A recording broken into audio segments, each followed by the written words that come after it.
Before I start this video, I just want to say that I in no way sympathize with Chris Watts at all whatsoever. He's a terrible, evil person who deserves everything he got, and I think he deserved the death penalty. Obviously, Shannan Watts' parents wanted him to get, they requested that he not get the death penalty and got life in prison, and the DA would ultimately honor that request and let Chris plead guilty in return for a life sentence, and they would not pursue the death penalty.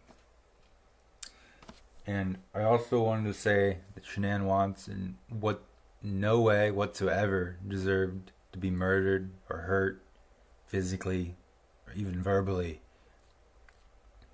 So I just wanted to get those things out of the way before I started this video. So it's often speculated that Chris Watts is a narcissist. I've seen a lot of videos talking about him and then Nicole Kessinger and their affair during Chris's marriage, and was Chris a narcissist, or did he at least show tendencies of narcissism? And you can decide for yourself, but that's not what this video is about. I wanted to talk about Shannan Watts, and I personally believe Shannan Watts was also a narcissist, or at least showed signs of narcissism. I know a lot of people act like Shannan was a saint. If you've ever watched a video of some of her live streams, people act like she was a saint and didn't do a single thing wrong in her entire life ever. And honestly, I feel like that is a disservice to her memory. It's really a disservice to her memory. She was a human being. She was flawed and made mistakes like everyone else. And at the end of the day, I believe that she overall was a good person, but, she wasn't perfect. No one is. And I don't think anyone ever will be, but people like to act like she was. And people tend to do that when someone dies sometimes, so I get it, but it's really the wrong way to remember, in my opinion. Shannan wanted everyone to think that she was living a picture-perfect life. So she had the nice, expensive-looking car. I think it was an Audi. And, they bought the big house they couldn't afford in the nice neighborhood. And they went into debt trying to keep up their image on social media, or she did at least. She was constantly live streaming, her life 24/7. And then she was, mixed up in Thrive, which really did a number on their family as well. Mid-level marketing, or maybe I should just call it what they really are, pyramid schemes, can be really dangerous. They can really be toxic environments. They can create an almost cult-like mentality.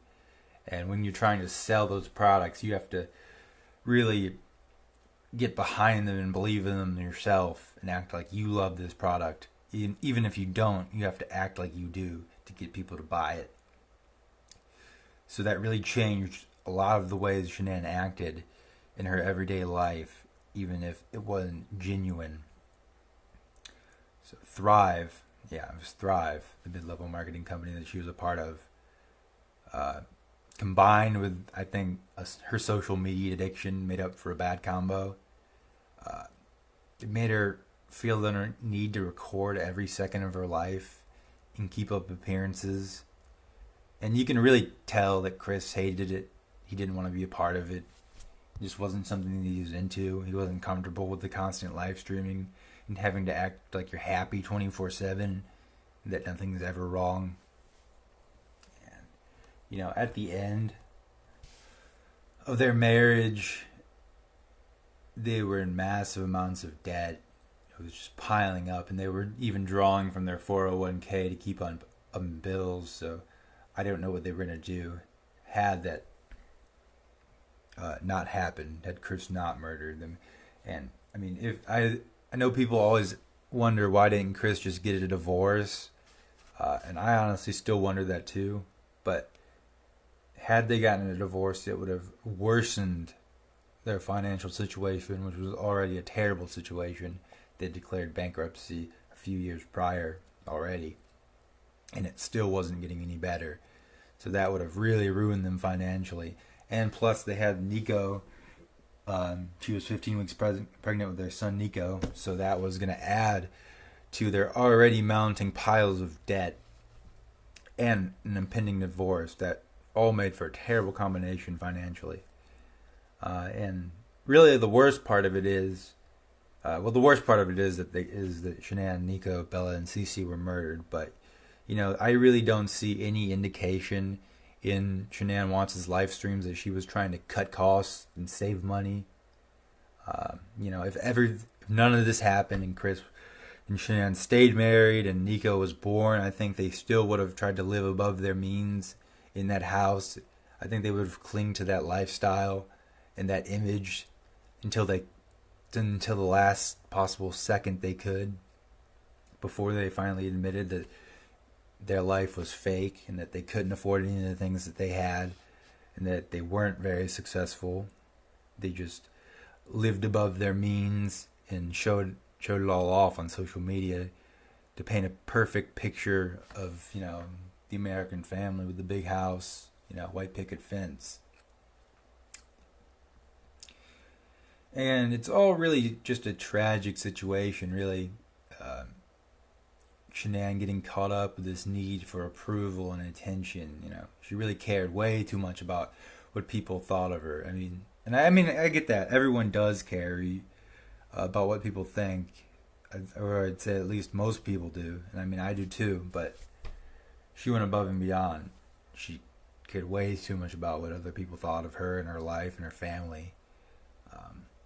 And obviously, there's a lot of different factors at play at the end of the day in regards to Chris killing her and Bella and Cece and Nico. But I think social media and Thrive and Shannan's need to paint a perfect picture of a life contributed in some way to Chris murdering her. It really didn't help. Obviously, I don't think it was the only thing. There were a lot of factors at play. Chris being an evil, twisted person, no remorse being one of them. But I think that Shannan's, the way she lived, the way she wanted to portray herself, doing that did contribute to the murders occurring. And in the end, I hope people remember Shannan as a flawed person who loved her kids and wanted to save her marriage up until the last moments of her life, all while Chris was cheating on her, and then obviously he would later murder her and her daughters and her unborn son. So, was Shannan Wance a narcissist? I don't know. I don't know her. I never met her. I think she did show narcissistic tendencies. I think you can see that even if you're not a mental health professional, which I'm not. But she in no way deserved to be murdered. But I do feel like people remember her in a wrong way, often, as people tend to do when people die. Welcome back, everyone. In this video, I want to do a part 2 to a video I made earlier this year called Was Shannan Wance a Narcissist? And I think the original title included something about social media, because that's what I talk about a lot in the video. But I shortened it to just Was Shannan Wance a Narcissist? And of course, I don't know the answer to that question. I didn't know her, and I'm basing this solely off of what you can see, what we know about her. And again, there is a lot of stuff, but at the end of the day, obviously I didn't know her. If you're watching this video, you probably didn't know her. So obviously we can't know anything definitively. And of course, I don't have the medical expertise to even, try to do something like that anyways. But I also wanted to talk about Level, which is the company that sells Thrive. Again, I also made a video about them earlier on, but that sucked too. It was just one of my early videos that just wasn't very good. So I wanted to do that again and do it quicker this time, and I think in this video I'll be able to get to the point a lot faster. So in this video, as far as Shannan goes, I'd like to defend Shannan a little bit, something I didn't do in my last video. Let's just get started with this little slideshow. So about, a month or so ago, I signed up for Thrive as a promoter to see what it was like. I was going to do a video about it, but, it just didn't work out. I got to this page where it wanted me to accept some terms of agreement or whatever. And it's like, you have to actively promote Thrive. You can't disparage the company in any way. So I was like, well, I'm probably going to do that in this video, so might as well not accept those. I did not accept those terms of service. But nonetheless, they still send me a ton of emails, probably like 5 or 6 a week. And I finally got back to checking that email I signed up with. I don't check it all the time. It's kind of just my burner email, so to say. And kind of reminded me that I did that, and I wanted to use those emails at some point. And that's going to be in this video. So this is what you see when you're like signing up for Thrive. I think I just Google how to sell Thrive, and you'll get to this page. And this is just a portion of it, but it says begin to grow your business, blah blah blah. You love the products and the Thrive community, so share your experience in person and on social media with friends, family, and anyone you think could possibly give us some more money. So again, in the first video I made about Shannan, I was talking about her pretty much incessant posting on social media, whether it's Facebook or wherever, and her constant live streaming, things along those lines, things of that nature. And, I think it is important to remember that, Shannan probably would have posted quite a bit on social media with or without this multi-level marketing company, which we all know is Thrive. It's actually called Level, but I'm going to keep calling it Thrive for this video because I'm sure that's what everyone remembers from, the case. But you do have these people pushing you, and they're going to send you like 5 or 6 emails a week telling you to, again, share your experience on social media with everyone that could possibly see this. And then, here's like this other page. This is like the next page. If you hit become a promoter, I click on that, and this is the next page. How can I get paid? The only thing better than the results people are seeing with the Thrive experience and Thrive Skin, 3 question marks, getting paid too, exclamation point. And then, you see a bunch of nice looking stuff, car you can't afford, house that you can't pay for, et cetera, et cetera. Like a lot of the stuff that was affecting the Watts family financially, like the nice car, the nice house, et cetera, et cetera. When you weren't really bringing in too much money from Thrive. And I do want to identify this word. It says promoters. Promoters is obviously just another word for salesman, saleswoman, or whatever you want to call them. But promoters is the word they're using for someone who sells Thrive. Just keep that in mind. So this is the first email they send you. Hello, Thriver. Welcome to the team. Congratulations on taking the first step in the journey towards living the life you truly deserve. It's only at the cost of other people. Level will be with you every step of the way. Here are a few things to get you started on your thriving journey. Let's skip ahead to another email they sent me 2 days after this was, let's get social. In just 6 short years, Level has grown from a great idea into a $1 billion company with the help of a very powerful tool, social media. And again, this is the company Shannan works for, and they're telling you like 3 times, 4 times a week, hey buddy, post on social media so we can make some more money. Then it goes on to say, Thrivers all over the world are sharing their incredible stories every single day on Level's Facebook fan page.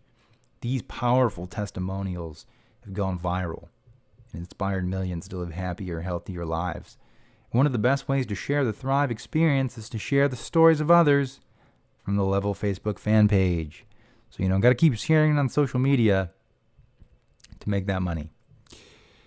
Here's another one. Post about your Thrive experience and how the products are making a difference for you. Be confident in your experience and share from the heart, which is funny because there she is pointing towards where her heart is with the Thrive patch on, doing exactly what they're telling us. So she's doing a lot of what, Thrive is just constantly telling you. So, in her defense, they're sending you tons and tons of email. And obviously, multi-level marketing companies are legal, and I'm sure there's some people who would consider them not to be a scam. I personally do. So if you're someone who's going to fall for this, at really no fault of your own, other than maybe you should have done some more research about the company, you're going to buy into this. You're going to buy into this whole Thrive experience, this Thrive lifestyle. You see the nice car, et cetera, and you're like, well, I can get that. Just got to do what they say. Just got to follow these easy steps, and I'm going to have all the things I ever wanted. It's like Level is a close-knit community of people committed to health and wellness. Social media, there it is, social media opens the door to conversations, better health, and lifelong friendships. Best of all, it's convenient, portable, and a free way to expand your network and introduce the Thrive experience to people well beyond our normal group of friends and family. Yeah, okay. And here's where it gets good. They send you this email, earn $1,300 in your first 14 days, okay? Review the Go VIP bonus PDF. This walks you through the qualification parameters for reaching the VIP 800 and 1600 milestones, which are incredible opportunities to make a huge splash and a big commission in your first 14 days as a promoter. And now, this is from the PDF. Here we go. So we got these two things. I think the left is, we got 800 and 1600. On the left is 800, and on the right is 1600. So let's start with the left one. So to qualify for this bonus, where you get, I believe it's called the VIP $800, but it's called the VIP $800 bonus. Okay, so to get this, you have to qualify and become an active promoter. So now you've started selling Thrive. How do you get this bonus? Well, you get 2 new customers. Okay, those are the gray circles you see on the left. And then you enroll 2 promoters. So you get 2 new people to sell Thrive, okay? So here you are. You've gotten 2 new people to sell Thrive. You've gotten 2 customers. That's how you get the bonus. And it's the same way for the other one on the right side, but just double it. But now let's say one of these promoters on the left, one of the promoters you just recruited, he wants to get this bonus, or she wants to get this bonus too. She has to do the exact same thing. So what does she do, or he do? Well, they recruit 2 people. And then the other person recruits 2 people, and they can get the bonus too. You know, it's great. More money for everyone. But it's starting to look like a suspicious shape to me. I don't know about you guys, but kind of looks like a pyramid. Wow. Wow. Gee. Looks like a pyramid to me. And then, of course, you can see these little tiny gray circles called customers. So you know that's the priority for Thrive promoters, is not to sell the product, really. It's more to just get more people to sell it. You're not really trying to sell Thrive. You're trying to get more people to sell Thrive. Not selling Thrive. You get more people to sell Thrive with you, under you. And, you know, you could do the same thing on the right side, but it'd just be the same thing with even more people. So you recruit someone. No, you get recruited. You recruit some people. They recruit some people. And eventually, you know, you end up with the pyramid scheme scene from The Office, where Jim just draws the big triangle around Michael's little diagram, and Michael runs out of the room because he realizes it's a pyramid scheme. So let's Thrive, everyone. And how much of an effect did it have on Shannan Watts' behavior? I would imagine, honestly, quite a bit. I mean, we've all seen all of the live streams where they're constantly talking up Thrive, you know, 24/7. Of course, that's what they tell you to do. And if you were going to be successful in making money in Thrive, which obviously some people have to do, or it wouldn't be a company anymore, that'd probably be the way to do it. So, you know, if that's really how you want to make your money, I guess go for it. But, you know, to me, it's clearly a pyramid scheme. I don't know how or why they're legal in the United States. Actually, they're legal in the United States essentially because of this on the left side, these customers, which are, you know, the main goal, even though they're these tiny little circles in gray. But this is pretty much essentially why they're legal. It's because, again, you're selling this bogus product, which Thrive is essentially your bogus product for the company level, because that's what differentiates a multi-level marketing scheme from a pyramid scheme, is your bogus product. And in this case, the bogus product is Thrive patches, Thrive whatever else they sell. You know, I'm not sure. But again, how much of an effect did this have on Shannan's life? I'd say it was clearly a pretty big part of her life, or at least it seemed to be, as far as we can tell from the outside.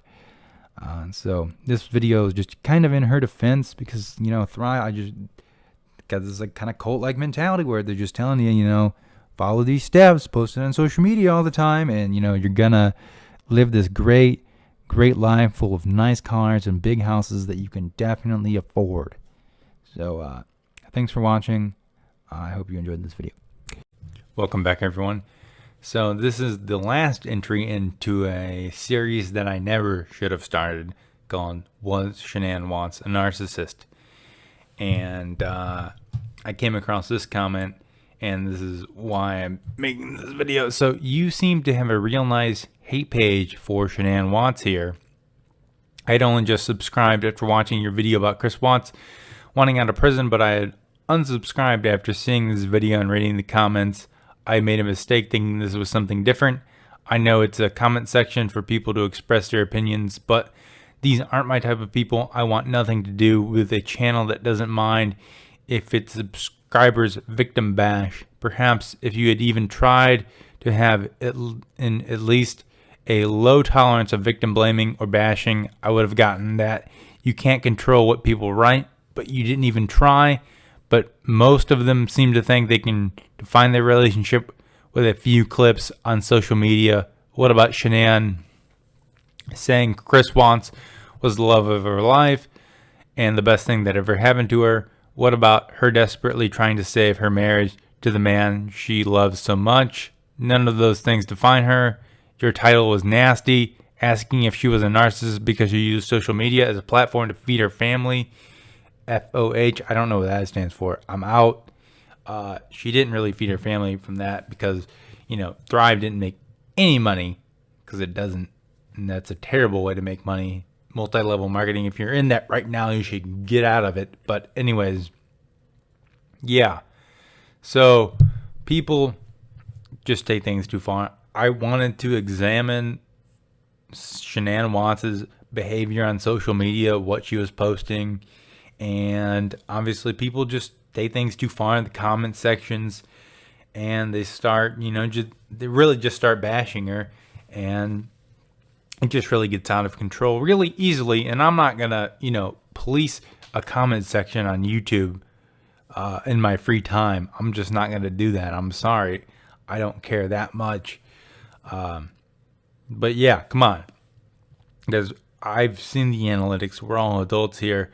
Let's act like adults and not comment nasty things about someone who was murdered, and, stop victim bashing and whatnot.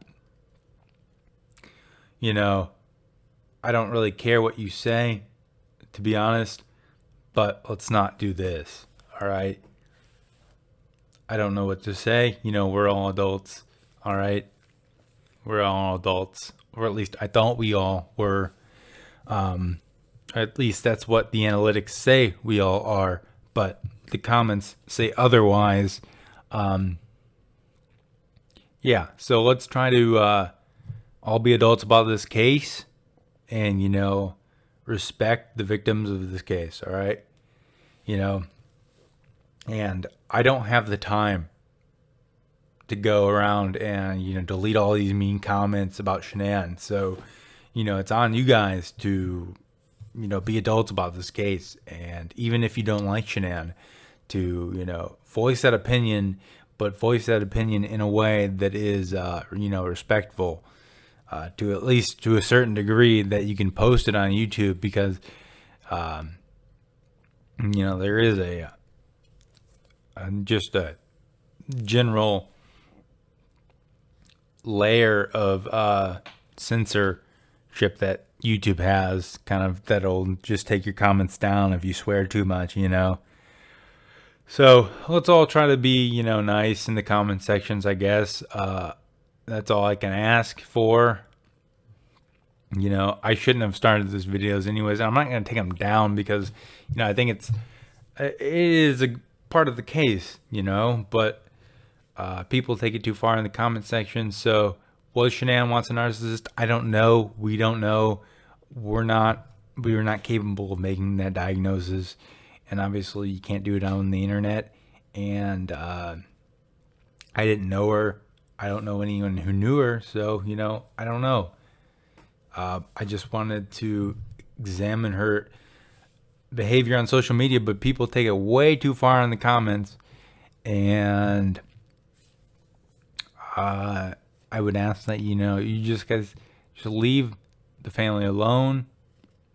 If you're still doing that, I don't know if people are still doing that, but anyways, yeah. Shannan Watts, she is the victim. She is the victim. One of the victims. Thanks for watching.